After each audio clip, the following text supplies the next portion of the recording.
How do you give freedom to a dog? It's kind of a 2-year process for me is what I do. And then after that, I really closely monitor it.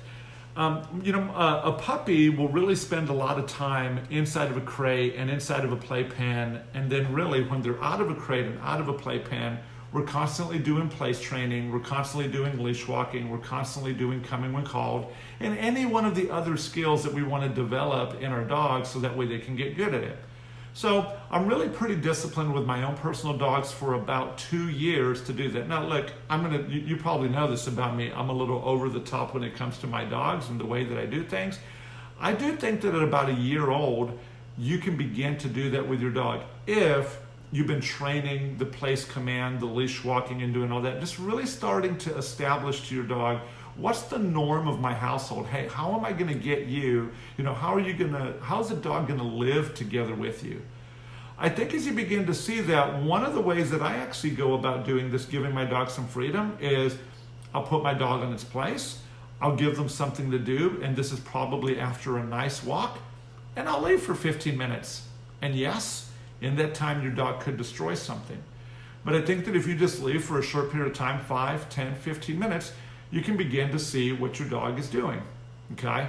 And then if you come back and everything's fine, then you continue your routine of doing your places, doing your leash walking, working your coming when called, working on playing with your dog, and doing those things, and then you give the dog a little bit more freedom. Before long, what you're gonna see is that, hey, your dog is really understanding how to be a responsible dog in the home, and he's just, laying around, just patiently waiting for you guys to come back.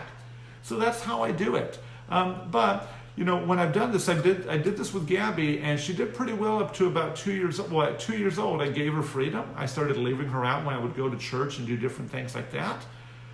But then at one point I noticed that she started having some problems, so she got back into crate for a little while, and then we worked with her some more. So I still monitor the dog, and I'm going to be honest with you, a lot of people make this mistake, and it's one that I can see a lot of people making.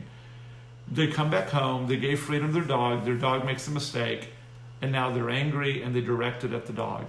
And I just don't think you can realistically do that. People say, oh, my dog knows it's in trouble.